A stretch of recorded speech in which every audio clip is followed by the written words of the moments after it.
கடந்த 8ஆம் தேதியிலிருந்து தமிழ்நாடு முழுவதும் 1244 கூட்டங்கள், இதுபோல் நாடு முழுவதும் நம்முடைய கழக துணைவாளர்கள் 4 ஆண்டு காலத்திலே திராவிட மாடல் ஆட்சியில் தளபதி மு.க. ஸ்டாலினுடைய தலைமையிலான ஆட்சி நிறைவேற்றி தந்திருக்கிற பல்வேறு திட்டங்களை நாடு முழுவதும் மிக சிறப்பாக பிரச்சாரம் செய்து வருகிறார்கள்.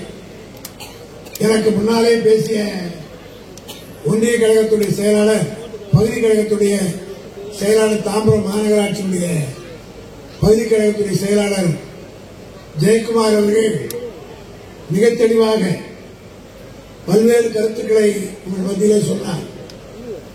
அவருடைய பேச்சை முழுமையாக இன்றைக்குத்தான் என்னால் கேட்க முடிந்தது. அவரே ஒரு பேச்சாளராக நாடு முழுவதும் சென்று பிரச்சாரம் செய்தாரே போதும். நம்ம பகுதிக்கு வெளியூர் பேச்சாளரே தேவையில்லை. காரணம், நம்முடைய ஜெயக்குமார் சொன்ன ஒவ்வொரு விவகாரமும் இதையே நம்முடைய பேச்சாளர்கள் கேட்டு நாடு முழுவதும் பேசினாலே திமுகவுக்கு மிகப்பெரிய செல்வாக்கும் வெற்றியும் 2026 நிச்சயமாக நாம் பெறுவோம் என்பதை அவர் ஒரு வழக்கறிஞரை போல இங்கே ஒவ்வொரு பாயிண்டாக எடுத்து சொல்லி இதையெல்லாம் எப்படி சாதித்திருக்கிறோம், மற்றவர்களாலே செய்ய முடிந்ததா என்பதை கேட்டார்கள். இதுபோல் ஒவ்வொரு பகுதியிலும் இன்னும் தேர்தலுக்கு இடையே இருப்பது ஒரு 7-8 மாதம்தான். இங்கே இருக்கிற ரவியையும் கேட்டுக்கொள்வேன், ஜெயக்குமாரையும் கேட்டுக்கொள்வேன், மாறும் ஒரு முறையாவது இவ்வளவு ஆடம்பரமா தேவை. மிக எளிமையாக ஜெயக்குமார், அன்பரசு, இப்படி ஒரு 2-3 பேர் ஊர்ல இந்த 3 வருஷம் போயிட்டு நாம வந்த பிறகு என்ன செய்தோம்? இந்த ஆலந்தூர் தொகுதிக்கு அன்பரசு சட்டமன்ற உறுப்பினராக வந்த பிறகு இந்த 4 ஆண்டு காலத்தில் என்னென்ன செய்திருக்கிறோம் இவையெல்லாம் எடுத்து சொன்னாலே இன்றைக்கு மக்கள் மத்தியிலே மிகப்பெரிய செல்வாக்கை நம்முடைய தலைவர் தளபதி பெற்றிருக்கிறார். எனக்கு பின்னாலே பேசக்கூடிய பேச்சாளர்கள் அதையெல்லாம் தெளிவாக எடுத்து சொல்வார்கள். இந்த 4 ஆண்டு காலத்திலே நாம் நிறைவேற்றிருக்கக்கூடிய பணிகள் பெரும்பாலும் பெண்களுக்கு பயன் தரக்கூடியதாக இருக்கிறது. இங்கே ஜெயக்குமார் குறிப்பிடுகிற போது சொன்னார், இந்த விடியல் பயணம் பஸ்ஸிலே இலவசமாக பயணம் செய்கிறது. ஒரு காலத்தில் அரசு பஸ்ஸிலே யார் யார் இலவசமாக பயணம் செய்யலாம்னா எம்எல்ஏ, எம்பி 2 பேர் தான், வேற யாருக்கும் பாஸ் கிடையாது. அதற்கப்புறம் கலைஞர் வந்த பிறகு மாணவர்களுக்கு இலவச பஸ் கார்டு கொடுத்தார். ஆக தாய்மார்கள் தான் ஒன்றை புரிந்து கொள்ள வேண்டும். உங்களை எல்லாம் ஓட்டு போடாமலேயே, ஓட்டு வாங்காமலேயே எம்எல்ஏக்கு நிகரா, எம்பிக்கு நிகரா நாடு முழுவதும் பஸ்ஸிலே இலவசமாக பயணம் செய்கிற அந்த ஒரு தகுதியை உங்களுக்கு அளித்தவர் தளபதி மு.க. ஸ்டாலின் என்பதை மறந்து கொள்வார். நீங்க எல்லாம் ஒவ்வொரு எம்எல்ஏ மாதிரி, எம்எல்ஏ மட்டும்தான் பஸ்ல ஃப்ரீயா போக முடியும். நீங்க எங்க வேணாலும், இப்ப பாதி பேர் உள்ளூர்ல இருக்கிற காய்கறி சின்ன சின்ன மார்க்கெட் எல்லாம் குறைஞ்சி போச்சு. எல்லாம் போகும்போது மார்க்கெட்டுக்கு போகும்போது பஸ் வந்து கையை காட்டி கோயம்பேடுக்கு போய் அங்கிருந்து வாங்கி வந்துடுறாங்க. காரணம் என்னன்னா, பெண்களுக்குத்தான் இந்த சிக்கனமான ஒரு வேலை செய்ய வேண்டும் என்ற எண்ணம் ஏற்படும். இதெல்லாம் எப்படி இந்த உணர்வுகள் வந்தது என்பதை நேரமில்லாத காரணத்தினால் நான் சுருக்கமாக சொல்ல விரும்புகிறேன். தலைவர் கலைஞருடைய ஆட்சி காலத்திலே அவர் பெண்களுக்காக பல திட்டங்களை உருவாக்கி தந்தார். அதனுடைய தொடர்ச்சி தான் இது. உங்களுக்கெல்லாம் பெண்கள் கூட்டம் அதிகமாக இருக்கிற காரணத்தினாலே இதை சொல்லுகிறேன். 1969 கலைஞர் முதலமைச்சராக வந்தார். 70 முதல்ல பட்ஜெட் போடுகிறார். உங்களுக்கெல்லாம் தெரியும், பாதி பேர் பராசக்தி படம் பார்த்திருக்கீங்க. 1952 வந்த படம் இன்னைக்கும் டிவியில் போட்டு காட்டுறாங்க. காரணம், காலத்தால் அழிக்க முடியாத ஒரு படம் ஒன்று என்று சொன்னால் அதான் பராசக்தி. அந்த பராசக்தியில உங்களுக்கு எல்லாம் தெரியும், ஒரு இளம் பெண் திருமணம் ஆனவுடன் விதவையாகி விடுகிறார். அழகான அந்த பெண், கூட பிறந்த சகோதரர்கள் எல்லாம் ரங்கூனிலே செல்வேந்தர்களாக இருக்கிறார்கள். ஆனால் அவள் திருமணமாகி ஒரு சில நாட்களுக்குள்ளாகவே குழந்தை பிறந்தவுடன், குழந்தை பிறப்பதற்கு முன்பாகவே விதவையாகி விடுகிறார். அந்த விதவைக்கு நீங்கள் எல்லாம் அந்த படத்தை பார்த்தா இன்னைக்கு அழுவார்கள் தாய்மார்கள். கல்லஞ்சம் படித்தவர்கள் தான் அழுவார்கள். ஆனால் இதயம் படைத்த அத்தனை பேரும் அந்த கல்யாணி என்கிற அந்த பாத்திரத்தை பார்க்கிற போது கண்ணீர் வடிப்பார்கள். காரணம், எவ்வளவு வாழ்க்கையிலே கஷ்டப்பட்டார், ஆப்பக்கடை வைத்து பிடித்தார், அங்கேயே நிம்மதியாக வாழ முடியவில்லை. கண்டவன் எல்லாம் பல்வேறு வகையிலே தொல்லை கொடுத்தார்கள். கோயிலுக்கு போகிறார், பூஜாரி அவரை கற்பழிக்க முயற்சிக்கிறான். எல்லா இடத்திலும் இது வந்த பிறகுதான் கடைசியிலே முடிவெடுக்கிறார். தற்கொலை செய்து கொள்ள வேண்டும் என்று பெற்ற குழந்தையை கையிலே தூக்கி கொண்டு கடலை நோக்கி போகிற போது, ஆற்றங்கரையிலே ஆற்றிலே போடுவதற்கு போகிற போதுதான் கலைஞருடைய வசனம் வரும், ஓடினால் ஓடினால் வாழ்க்கையின் ஓரத்திற்கே ஓடினார் என்று. அந்த குழந்தையை பெற்ற குழந்தையை குளத்திலே போட்டுவிட்டு, அந்த ஆற்றிலே போட்டுவிட்டு தானும் தற்கொலை செய்து கொள்ள முயற்சிக்கிறார். இது ஒரு பெண், இளம் பெண், ஒரு ஊழியர் ஒருவர் மறைந்து விட்டால் அவருடைய மனைவிக்கு அன்றைக்கு இருந்த நிலை என்ன?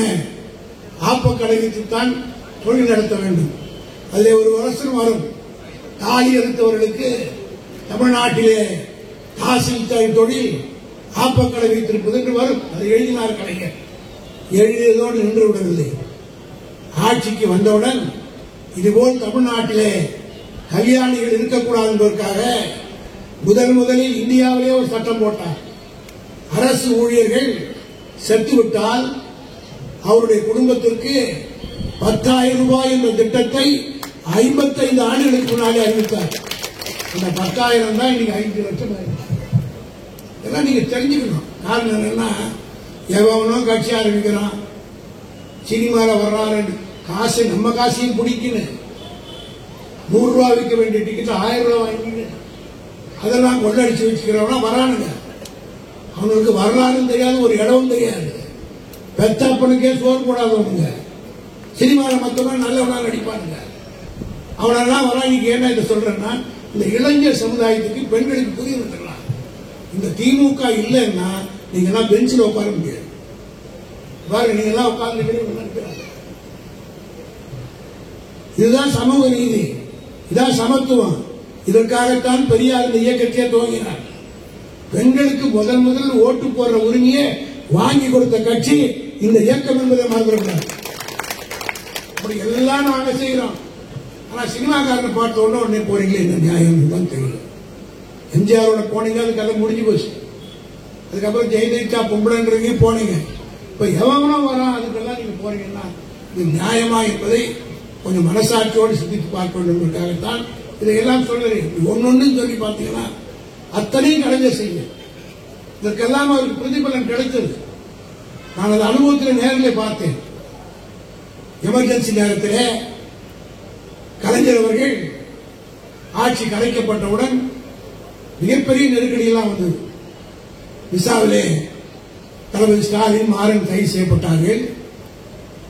அந்த நேரத்தில் யார் அவர் கூட இருக்காங்களோ அவங்களெல்லாம் கைது செஞ்சாங்க. எங்களை எல்லாம் கைது நானெல்லாம் வேலூர் ஜெயிலில் இருந்தேன். நானும் ஆபிரகாம் ஆலந்தூரில் கைது செய்யப்பட்டு ஆலந்தூரில் மிசாவுக்கு ஆபிரகாமை அனுப்பிவிட்டார்கள். என்னை வேலூர் ஜெயிலுக்கு அனுப்பினாங்க. இப்படி திமுக எல்லோரும் அன்றைக்கு கைது செய்யப்பட்டோம். அந்த நேரத்தில் தலைவரோடு யார் இருந்தாங்களோ அவங்களெல்லாம் பிடிச்சி விட மாட்டாங்க. நான் வேலூர் ஜெயிலில் பிப்ரவரி மாதம் 10ஆம் தேதி ஜெயிலுக்கு போனவன் மே மாதம் 1ஆம் தேதி ஏறத்தாழ 50 நாட்கள் ஜெயிலில் இருந்தோம். மே மாதம் 1ஆம் தேதி போய் கலைஞரை பார்த்த போது அப்போ சொன்னார், அப்போ டிஆர் பாலு கூட இருக்கிறார். அவர் கூட இருந்த போடி சொல்லிவேல் என்கிற எம்எல்ஏ பிடிச்சிட்டாங்க. அடுத்து டிஆர் பாலு நம்முடைய எம்பி, எவ்வளவு பெரிய தியாகத்துக்கு சொந்தக்காரர். கலைஞரோட கூடவே இருந்தார். யாருமே இல்லாத நேரத்தில் மந்திரியா இருந்தவங்க ஓடிட்டான். பன்ரோட்டி ராமச்சந்திரன் போன்றவர்கள் ஓடிட்டாங்க. எம்பிக்கள் ஓடிட்டாங்க. 6 பேர் வேட்டியை மாட்டி கட்டினாங்க. இதெல்லாம் நடந்தது அந்த காலத்தில். அப்பொழுது டி.ஆர். பாலு கலைஞருக்கு நிழலாக இருந்தார். அவரையும் கைது செய்ய வேண்டும் என்று மிசாவிலே கைது செய்தார்கள். நான் மே மாதம் 1ஆம் தேதி தலைவரை பார்க்கிற போது அவர் சொன்னார், இன்னும் 4 நாள்ல பாலு போயிடுவாங்க, நீ தான் என் கூட வரணும்ட்டார். எப்போ ஜெயிலை விட்டு நான் வெளியில வர 50 நாள் ஆச்சு. பார்த்து வாழ்த்து வாங்கலான்னு அடுத்து ஜெயிலுக்கு அனுப்புறது கூட வாங்கிட்டார். இருந்தாலும் பரவாயில்லை, என்னை அழைக்கிற தலைவர் அவருக்காக உயிரையும் தருவதற்கு தயார் என்று அவரோடு அன்றைக்கு காரில் எழுதிவர் எமர்ஜென்சி முடிகிற வரை இங்கே கலைஞரோடு இருந்தவர். அப்ப பல நிகழ்ச்சிகளை நான் பார்த்திருக்கிறேன். உதாரணத்துக்கு ஏன் பெண்களுக்கு இந்த அளவுக்கு தளபதி செய்தார், அதுக்கு தூண்டுகோலாக இருந்ததுக்கு யார் என்பதற்கு சொல்கிறேன். எமர்ஜென்சி நேரத்தில் ஜூன் மாசம் அவருடைய பிறந்த நாள் வருகிறது. ஜூன் மாசம் 3ஆம் தேதி 1ஆம் தேதி ஒரு கடிதம் எழுதுகிறார் மசூரில். அந்த கடிதத்தில் உடன்பிறப்பு என்கிற வார்த்தையும் மூக்காங்கிற வார்த்தையை தவிர மொத்தத்தையும் சென்சார் அதிகாரி அடிச்சிட்டாங்க. மிகுந்த ஆத்திரப்பட்ட கலைஞர் என்ன செய்தார் என்றால், இரவோடு இரவாக 3ஆம் தேதி அவருக்கு பிறந்த நாள், 1ஆம் தேதி பத்திரிகையிலே 2ஆம் தேதி பத்திரிகை வருவதற்கு சென்சார் அதிகாரி அடிச்சிட்டாங்க. கலைஞர் எழுதியதையே அடிச்சிட்டாங்க. உடனே 1ஆம் தேதி இரவே போய் முரசொலியிலே அவரே உட்கார்ந்து பிட் நோட்டீஸில் தயார் பண்ணி கொண்டு இரவு 10 மணிக்கு எனக்கு போன்ல சொல்கிறார். வழக்கமா நான் கோபாலபுரத்துக்கு 9 மணிக்கு தான் போவேன். அன்னைக்கு போன் பண்ணி 8 மணிக்கெல்லாம் வந்துருக்காங்க. காலையில் 8 மணிக்கெல்லாம் கோபாலபுரத்துக்கு போனோம். 7 வருடமாக முதலமைச்சர் இந்த கலைஞருக்கு சொந்தத்திலே கார் கூட கிடையாது. அரசாங்க காரத்தை எடுத்துட்டு போயிட்டான். முரசொலிமாறன் ஜெயிலில் இருந்த காரணத்தை. ஏன்னா இன்னைக்கு எவனோ பேசுறான் கலைஞரை பற்றி, ஊழல் செய்தார், லஞ்சம் வாங்கிட்டார் என்றெல்லாம். அப்ப பிறக்காதவெல்லாம் பேசுறான், விவரம் தெரியாதவெல்லாம் பேசுறான், புதுசா அரசியல் வந்தவெல்லாம் பேசுறான். 7 வருடம் முதலமைச்சராக இருந்த கலைஞருக்கு சொந்தத்திலே அன்றைக்கு கார் கூட கிடையாது. சொந்த வீடு இருந்தது. ஆனால் முரசொலியுடைய அரசாங்க கார் இருந்த காரணத்தினால் சொந்த கார் வைத்துக் கொள்ளவில்லை. முரசொலி மாறன் ஜெயிலுக்கு போய்விட்ட காரணத்தினால் அவர் காரை தான் நாங்கள் பயன்படுத்தினோம். ஜூன் 2ஆம் தேதி கோபாலபுரத்திலிருந்து புறப்பட்டு சென்சார் அலுவலகத்துக்கு ஆர்ப்பாட்டம் நடத்த போக வேண்டும் என்று தலைவர் புறப்படுகிறார். முன் சீட்டில் கலைஞர் பக்கத்தில் நான், எனக்கு பக்கத்தில் டிரைவர், பின்னாடி அம்பாசிடர்ல 5 பேர் உட்கார்ந்துட்டோம். நீங்க நாங்கெல்லாம் ஏசி கார்ல போறோம், சாதாரண ஆள் கூட ஏசி கார்ல போறோம். ஆனா நீ கலைஞருக்கு ஒரு ஏசி கார் கூட கிடையாது, ஏசி இல்லாத ஒரு அம்பாசிடர் கார். அந்த காரிலே போய் கொண்டிருக்கோம். எங்களுக்கே தெரியாது எங்க போறாரு. அண்ணா மேம்பாலம் வந்தவுடன் நேரா நுங்கம்பாக்கத்துக்கு போய் சாஸ்திரி பவனுக்கு போராட்டம் நடத்தி போவார் தான் நான் நினைச்சேன். ரைட்ல திரும்பியாங்க வண்டி. அப்ப சஃபயர் தியேட்டர்னு ஒரு தியேட்டர் இருந்தாங்க, ஒரு பஸ் ஸ்டாப். அங்கிருந்து பிட் நோட்டீஸை கொடுத்து கொண்டே போய் அண்ணா சிலை வரை கொடுத்துக்கிட்டே வந்தார். அண்ணா சிலை அருகே நாங்கள் எல்லாம் கொடி பிடித்துக் கொண்டு கலைஞரோடு 5 பேர் போராட்டம் நடத்தினோம். உடனே காவல்துறை அதிகாரிகள் 1 மணி நேரம் அந்த கொளுத்துற வெயில் உங்களுக்கு தெரியும். மே மாசம் இல்லையா, ஜூன் மாசம், அடுத்த மாசம் எப்படி வெயில் இருக்கும் உங்களுக்கு தெரியும். ஜூன் மாசம் 2ஆம் தேதி கொளுத்துற வெயிலே 1 மணி நேரம் தலைவர் கலைஞருக்கு ஆர்ப்பாட்டத்தில் ஈடுபட்டார். காவல்துறையினர் வந்தார்கள், கைது செய்தார்கள். பக்கத்தில் இருக்கின்ற D1 காவல் நிலையத்துக்கு கொண்டு போய் எங்களை எல்லாம் உட்கார வச்சாங்க. 7 வருஷம் முதலமைச்சராக இருந்தவருக்கு ஒரு சேர்ல கூட உட்காந்து, பெஞ்சில் உட்காந்து தலைவர் சிரிச்சுக்கிட்டே உட்கார்ந்தார். 3 பெரிய அதிகாரிகள் வரலாம். அப்பெல்லாம் ஐஜி தான் பெரிய பதவி, டிஜிபி கிடையாது. ஐஜியாக இருந்த ராமானுஜன் ஒருத்தர் வராரு. அதற்கடுத்து கமிஷனராக சென்னையில் இருந்தவர் செந்தாமரை, அவர் வரார். டிசியா இருந்தவர் தேவாரம். 3 பேரும் வராங்க. கலைஞர் நானும் உட்கார்ந்துட்டு பெஞ்சில், அவர் பக்கத்தில் நான் நிக்கிறேன். திரும்பி கூட பார்க்காம நேரா உள்ள போறாங்க. அப்பதான் கலைஞர் சொன்னாரு, இந்த 3 பேருக்கு நான் தான் பதவி போட்டேன். ஏன் போட்டேன்னா 3 பேரும் பிற்படுத்தப்பட்டவன். அதுக்கு முன்னாடி இந்த சீட்டில் உட்கார்ந்தவனா உயர் ஜாதிக்கார கமிஷனா உட்கார்ந்துக்கார தான் சொல்றேன். கமிஷனா உட்கார்ந்து செந்தாமரை சொந்தக்காரர் இருப்பார். அவர் செந்தாமரை யாதவர் சமுதாயத்தை சார்ந்தவர். அதற்கு முன்னாடி வரை சென்னை கமிஷனராக இருந்தவர்கள்லாம் அந்த சமுதாயத்தில் ஒருத்தர் கூட வரல. கலைஞர் உட்கார்ந்த உடனே அரங்கனர் சிபாரிசு செய்தாருக்காக சென்னை மாநகரத்துடைய கமிஷனரா எந்த காலத்திலும் ஒரு யாதவர் இல்லாத பதவிக்கு செந்தாமரை உட்கார வைத்த தர பெருமை நம்முடைய தலைவர் கலைஞருக்கு. அதற்கு அடுத்து தேவாரம், அவர் டிசி, அவரும் ஒரு பிற்படுத்தப்பட்ட சமுதாய சார்ந்தவர், அவரும் திரும்பி பார்க்காம போறாங்க. அப்பதான் தலைவர் சொன்னாரு, இதுதான் அவங்களுக்கு நம்மளுக்கு இருக்கிற வித்தியாசம்.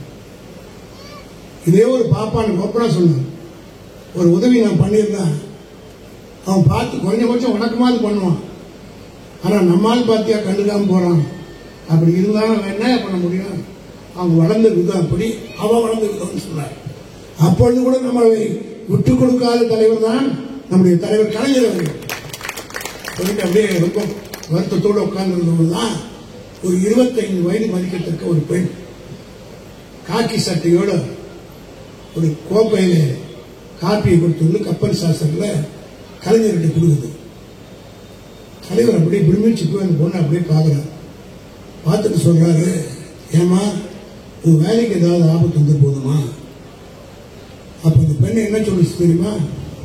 பெரிய ஆள் இவரெல்லாம் பதவி, இவரால் பதவி அனுபவிச்செல்லாம் கண்டுக்காம போறான். ஒரு சாதாரண பெண் கான்ஸ்டபிள், உமன் கான்ஸ்டபிள், அந்த பெண் என்ன சொல்லிச்சு தெரியுமா? இந்த காக்கி சட்டை, நீங்க கொடுத்த காக்கி சட்டை, உங்களுக்கு காப்பி வாங்கி கொடுக்கறதுனா இந்த பதவி சட்டம் போதுன்னா அதை பற்றி நான் கவலைப்படவில்லை என்று ஒரு பெண்ணாக இருந்ததால் அந்த பெண் சொல்லிச்சு.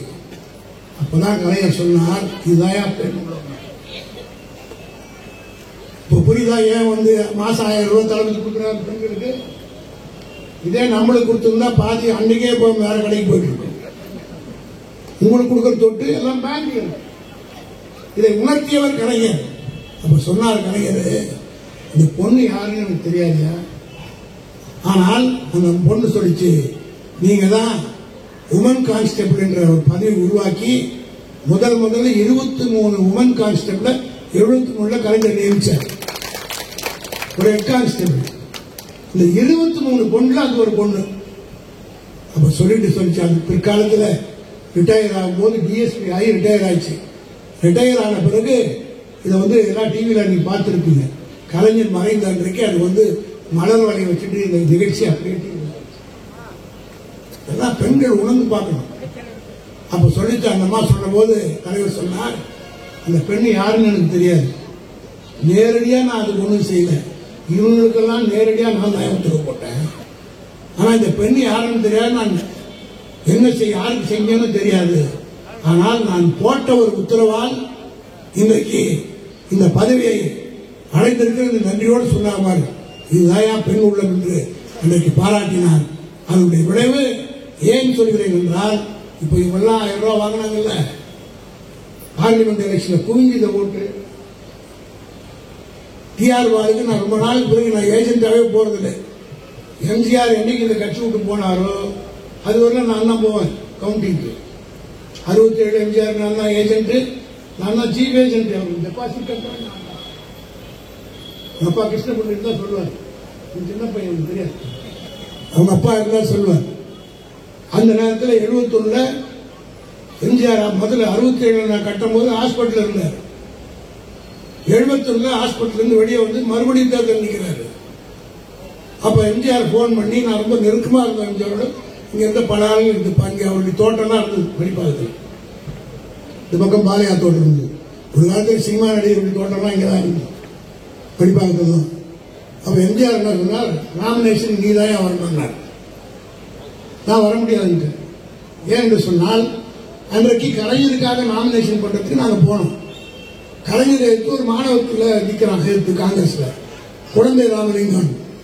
ஆகவே திமுக மாணவர்களின் சார்பில் தலைவருக்கு டெபாசிட் கட்ட நான் போக வேண்டும் என்று ஆரம்பி தான் கேட்டார். ஆரம்பித்து நான் சொல்லிட்டேன். உடனே எம்ஜிஆர் அப்படின்னா அவனுக்காக நாமினேஷன் மத்தியானம் தாக்கல் பண்றான். அந்த நாமினேஷனை பண்ணிட்டு 3 மணிக்கு வர சொல்லி என்று சொல்லி என் வீட்டுக்கு ஜீப் அனுப்பி எந்த அளவுக்கு ராசியெல்லாம் பார்த்தாரு பாருங்க. எந்நேரம் வேலைன்னா அவருக்கு டெபாசிட் கட்டணும்.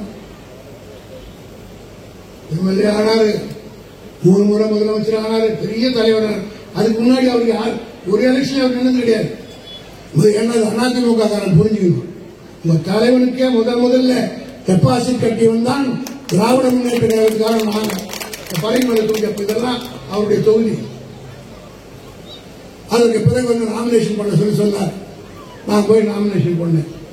எதற்கு எல்லாம் சொல்கிறேன் என்று சொன்னால், திராவிட முன்னேற்ற கழகத்துடைய வரலாறு என்பது சாதாரணமானதல்ல. இப்படி பல்வேறு சொல்லிக்கிட்டே போனா நேரம் அதிகமாகும். மற்றொரு வேற இன்னொரு இந்த காசு வாங்கி கொடுத்தது மட்டுமல்ல, கலைஞர் மறைந்தார் அல்லவா, அப்போ மறைந்த போது அவருக்கு இடம் கொடுக்கணுன்றதுக்காக எடப்பாடி பழனிசாமி போய் எல்லாரும் தளபதி கேட்டார். அதை பத்தி சொன்னா ரொம்ப நேரமாக நேரடியா போய் படியேறி அல்பைக்கு வாழ்வு வந்து அர்த்தராத்திர கொடுப்பான்னு சொன்னா பாருங்க. சசிகலா காலில் வந்து தவழ்ந்து போய் முதலமைச்சரான எடப்பாடி வீட்டுக்கு கௌரவம் பார்க்காமல் நம்முடைய இன்றைய தலைவர் தளபதி அவர்கள் குடும்பத்தோடு போய் கோவா அவருடைய வீட்டுக்கு போய் மெரினாவிலே ஒரு 6 அடி இடத்தை தலைவருக்கு கொடுக்க வேண்டும் என்று கேட்டார். அவர் போகிற போதே நாங்கெல்லாம் கேட்டோம், எங்க போறீங்க? எடப்பாடி வீட்டுக்கு போகிறேன். கட்சி சார்பாக கேட்டா கூட கொடுக்காம போனால் போயிடுவார். குடும்பத்தின் சார்பில் அப்பா என்கிற முறையில் அவரை அடக்கம் செய்வதற்கு ஒரு 6 இடம் கேட்பதற்கு முதலமைச்சர் வீட்டுக்கு போகிறோம் என்று சொல்லிவிட்டு தளபதி போனார். ஆனால் திரும்பி வருகிற போது முடியாது என்று மறுத்து அனுப்பினார். 7 ஆண்டு காலம் முதலமைச்சராக இருந்தவர், பல பேருக்கு மண்டபம் கட்டினவர். இன்னும் சொல்ல போனால் எம்ஜிஆர் செத்த போது அவர் அடக்கம் செஞ்சுட்டு 2 பேருமே வந்தாங்க. அனாதியா கிடந்தது அந்த இடம். எம்ஜிஆர் செத்த உடனே ஜேன்னு பிரிந்து 2 பேரும் சண்டை போட்டுக்கிட்டாங்க. ஜானகி அணி, ஜெயலலிதா அணி. எம்ஜிஆர் அடக்கம் பண்ணதே மறந்துட்டானுங்க. இதெல்லாம் அவங்க கட்சிக்காரங்க நினைச்சு பார்க்கணும். 89ல தலைவர் ஆட்சிக்கு வந்த உடனே முதல்ல என்னுடைய 40 ஆண்டு கால நண்பர் எம்ஜிஆர் அவருக்கு சமாதியை சீர்படுத்த அன்னைக்கே 40 லட்சம் ரூபாய் ஒதுக்கிய தலைவர் தான் நம்முடைய தலைவர். அந்த தலைவருக்கு ஒரு 6 அடி இடம் இந்த நாய் கொடுக்க மறுத்து விட்டது. எனக்கு அவனோட வயசுல மூத்தவன், அவனுக்கு முன்னாடி அரசியலுக்கு வந்தவன். அவன் எம்ஜிஆரே பார்த்தது கிடையாது. நான் எம்ஜிஆர் கூட ஒன்னா உட்காந்து சாப்பிட்டவன். ஆகவே சொல்லுகிற போது வயிறு 6 இடம் அடி கேட்டதற்கு கொடுக்க முடியாதுன்னு சொன்னான். தொங்கிய தலைவரோடு கலைஞர் தளபதி வந்தார். உடனே இடத்துல சொன்னோம், கலைஞர் அவர்கள் அவர் சிறந்த மறைந்த போது அவர் அண்ணாவுக்கு பக்கத்தில் அடக்கம் பண்ணோன்னு முதல்ல எங்கிட்ட தான் சொன்னார். 1976 எமர்ஜென்சி நேரத்தில் அண்ணா சதுரத்து வழியாக காரில் போகும்போது எல்லாம் கதை சொல்ல ரொம்ப நேரம் ஆகும். தலைவர் உடனே கூப்பிட்டு நிறுத்தி நாங்கள் சொன்னோம், அவன் கொடுக்காவிட்டால் என்ன, நீதிமன்றத்தை நாடுவோம், நிச்சயமாக கலைஞருக்கு பெற்றுக் கொடுப்போம், வந்தால் இடத்தோடு வருகிறோம், இல்லை என்றால் பணமாகத்தான் வருவோம் என்று சொல்லிவிட்டு சவால் விட்டு தலைவர்களுக்கு புறப்பட்டோம். அப்ப தலைவர் சொன்னார், பாரதி பேரில் அந்த வழக்கு போடுங்க. காரணம் தலைவர் அவர்கிட்ட தான் சொன்னார் சொல்லி நான் தான் இந்த வழக்கை நீதிமன்றத்தில் தாக்கல் செய்தேன். இரவு 10 மணிக்கு நீதிபதி வீட்டுக்கு போய் அந்த வழக்கை விசாரிப்பதற்காக தாக்கல் செய்த போது இதெல்லாம் மக்கள் மறந்துட்டாங்க. எந்த தலைவனுக்கு நாட்டுக்காக உழைத்த தலைவனுக்கு ஒரு 6 அடி இடம் கொடுக்க மாட்டேன்னு சொன்னாங்க. அதனாலதான் 400 ரோட்ல நிக்கிறாங்க. இந்த கட்சிக்கு இந்த தலைவனுக்கு துரோகம் செய்தவன் எவனும் வாழ்ந்ததாக சரித்திரமே இல்லை. ஒண்ணு ஊமையாயிடுவான், இல்லைன்னா கால் போயிடும். அதுக்கு மேல நான் சொல்றது அப்பேற்பட்ட தலைவர் கலைஞர் அவர்கள். அவருக்கு போய் ஒரு 6 அடி கொடுக்க முடியாது சொன்ன உடனே நீதிமன்றத்தில் வாதாடும் நீதிபதி பார்த்த போது 10 மணிக்கு அந்த நீதிபதி நல்ல வேலையா அவர் வந்து நம்மால் என்ன ஒரு பிற்படுத்தப்பட்ட சமுதாயத்தை சார்ந்தவர். அவர் உடனே சொன்னார், இந்த வழக்கை இந்த இரவே நான் விசாரிக்கிறேன், ஆனா நீங்க போய் இதை நம்பர் பண்ணிட்டு வந்து ஹைகோர்ட்ல அரசு வக்கீல் சொல்லிட்டு வந்துடுறாங்க. ஹைகோர்ட்டுக்கு போற ராத்திரி 10:45 மணி ஒரு பெரிய கலைஞர் மறைந்தானுக்கு பஸ் போல மயான அமைதி, யாரும் ரோட்ல இல்லை, தன்னும் தனியா மண்ணடின்னு அந்த அம்மையா இருக்கிற வீட்டை கேள்விப்பட்டு மண்ணடிக்கு போய் ராத்திரி கதவை தட்டுறோம். அந்த அம்மையார் கணவன் பிள்ளைகளோடு டிவி பார்த்துட்டு இருக்காங்க. கலைஞருடைய அந்த சடல் வைக்கப்பட்ட இதெல்லாம் லைவா சன் டிவியில் ஓடிட்டு இருக்கு.